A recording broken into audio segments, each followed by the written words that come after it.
Hello, in this video I want to show you how to install Firefox browser on Lenovo IdeaPad Duet Chromebook.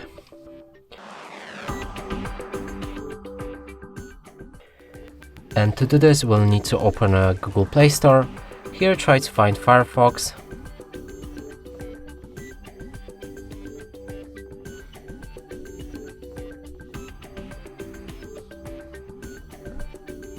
Select it and download it.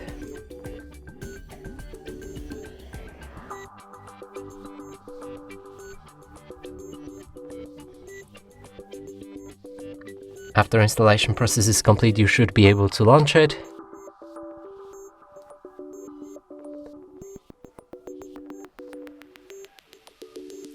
Now we can customize the browser, so pick a different theme. You can also switch a toolbar placement, sign in to turn on synchronization, adjust the protection privacy settings, and read the privacy notice. Finally, click on Start Browsing, open any website, and as you can see, this browser works fine.